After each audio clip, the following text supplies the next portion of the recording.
Você já parou para pensar o que de fato é o cristianismo? Se só se trata de leis, moral, ética, ou se vai muito além do que isso?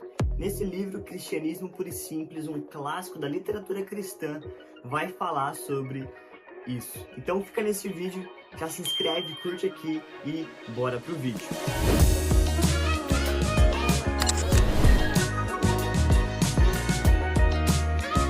Fala galera, seja bem-vindo a mais um vídeo aqui do canal. Como que vocês estão? Eu tô melhor do que eu mereço, espero que vocês também. Pessoal, hoje a gente vai falar sobre esse livro Cristianismo Puro e Simples. Com certeza esse é um livro que eu recomendaria para todos os meus amigos cristãos e não cristãos. Porque nesse livro, gente, C.S. Lewis, de maneira pura e simples, vai falar sobre o cristianismo. Sabe, ele não vai falar meramente sobre uma denominação, sobre uma instituição.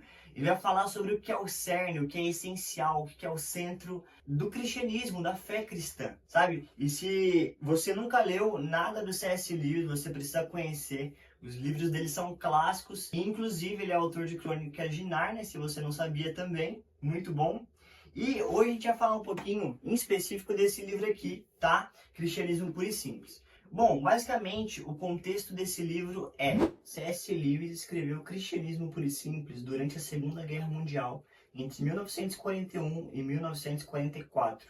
O conteúdo nasceu de palestras de rádio que ele fez para a BBC, falando diretamente ao povo britânico. O contexto era de medo, dor e incerteza, com a Europa em guerra. Lewis buscou explicar o cristianismo de maneira simples, racional e acessível, tanto para cristãos quanto para não cristãos, mostrando que a fé fazia sentido mesmo em tempos de caos.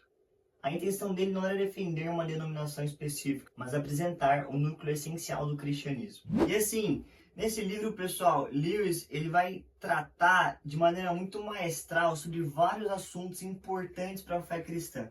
Primeiro, ele vai começar falando sobre o certo e o errado, a lei da nossa consciência, a lei da natureza humana. Então ele vai ensinar que há uma lei, algo que foi colocado em nós, dentro de nós, um senso de que todo humano, seja homem, seja mulher, em todas as eras, tem a lei da natureza dentro de si, esse senso do que é certo e do que é errado. Ninguém precisa ensinar pra gente, isso já tá em nós. Então, a questão de, poxa, você não pode matar alguém, você não pode roubar, você não deve mentir, isso já tá dentro de nós. E quando nós fazemos isso, a nossa própria consciência nos condena, né? Isso são só alguns exemplos. E eu acho muito incrível começar falando sobre a lei, sobre o certo e o errado, porque eu sei que, de fato, o cristianismo não é sobre leis, não é sobre uma ética, como se alguém fosse para você, apresentasse um bom conselho para você: olha, faça isso, isso e isso, cumpra essa lista para você estar bem com Deus, para você estar bem na sua fé. Não,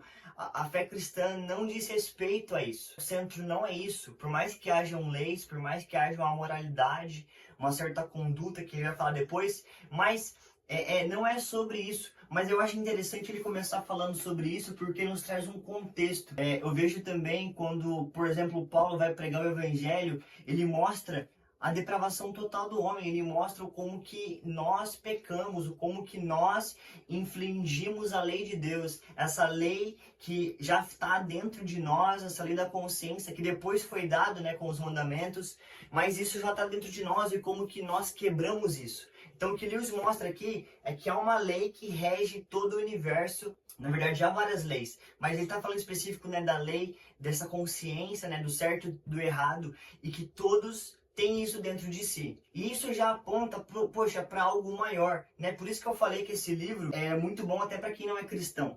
Porque, tem muitos argumentos bons que aqueles que se dizem ateus, poderão parar e refletir. Inclusive, C.S. Lewis era, né, ateu antes de se tornar cristão. Mas uma coisa que ele deixa claro é que nós, por mais que sabemos o que é certo e o que é errado, nós quebramos o mandamento, nós desobedecemos toda a lei, nós fomos desobedientes, nós pecamos. Então, por que eu falei que é importante introduzir isso? Porque antes dele apresentar o evangelho, eu acredito que é assim que deve ser, quando a gente for pregar o evangelho, a gente tem que ter o contexto.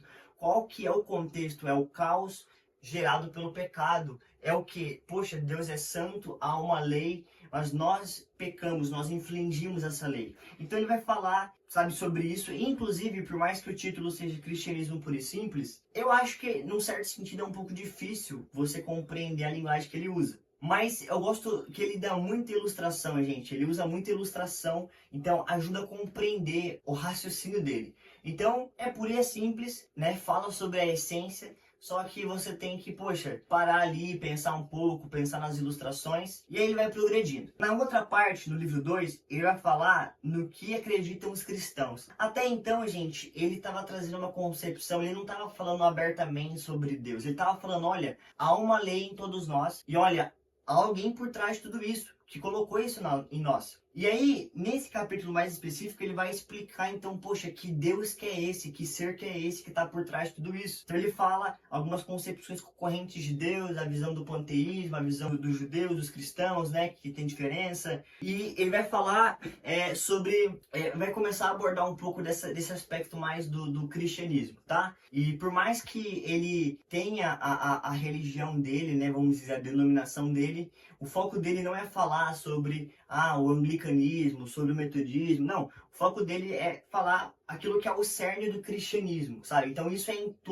para todo cristão, galera. Então esse livro aqui realmente, assim, independente se você é evangélico, é católico, de uma igreja mais histórica, enfim, é um livro para todo mundo, porque vai falar daquilo que é o cerne da fé cristã. Como o credo apostólico, né, que fala sobre aquilo que os cristãos creem, que é universal para todo cristão, né? Então ele vai tratar aquilo que é o cerne, aquilo que é a essência do cristianismo. Mas assim, uma coisa que ele deixa claro, né, que ele mostra aqui através aqui da leitura, é que há uma alternativa chocante. A questão, galera, é o seguinte: Deus, ele criou tudo, ele colocou essa lei em nós, e nós desobedecemos e nós pecamos. Só que para solucionar esse problema, Deus, ele não ficou à parte, ele não ficou distante. Ele fez algo para nos resgatar. E a alternativa é chocante, né? Ele fala de outras coisas também, mas algo que ele fala que aconteceu é que o próprio Deus veio e encarnou e habitou entre nós. E que esse descendente, esse homem, né, que é Jesus Cristo, veio para então salvar a humanidade. Então ele apresenta o evangelho. E sabe, é sensacional realmente, você vai lendo, você vai compreendendo, é muito bom. E aí, por fim, ele vai falar sobre conduta cristã, no livro 3. E, ou seja, uma coisa que ele também fala é que a vontade de Deus não é tornar a gente melhores, como se, não, a gente estava só um pouquinho desajustado, não, Deus quer ajustar a gente. Não, a gente estava totalmente quebrado, corrompido, e Ele quer nos fazer novas criaturas e quer que a gente seja perfeito, seja como Cristo. Então vai falando sobre a conduta cristã, ou seja, perceba, ele começa falando sobre o pecado, né, depravação do homem, sobre a redenção, o evangelho, como nós fomos alcançados, agora santidade, santificação, ou seja, essa santificação progressiva, essa conduta cristã, como que nós nascemos de novo, né, essa nova comunidade em Cristo, como que nós devemos viver agora. E aí, por fim, no livro 4, ele vai falar além da personalidade ou os primeiros passos na doutrina da Trindade. Então ele vai falar um pouco sobre a doutrina da Trindade, e assim, a doutrina da Trindade é uma das doutrinas fundamentais da fé cristã, então ele introduz nisso. Então, galera, realmente tem muita coisa, isso foi só um resumo geral. O livro, além de ser muito bom, é muito bonito, tem uma capa, esse daqui é em capa dura, mas tem brochura também. Inclusive eu vou deixar o link na descrição, tá? Se você quiser acesso fácil aí na descrição, eu vou deixar aí. E essa é a minha recomendação de hoje. Se você quer mais vídeos assim no canal sobre indicações de livro, de literatura boa, de conteúdo bom, tá? Comenta aqui, curte. E galera, é isso. Compra, lê lá, comenta aqui se você já leu, né? Ou se você vai ler ainda e depois volta. Comenta o que você achou. Se inscreva no canal se você não é inscrito. E até mais, falou e tchau!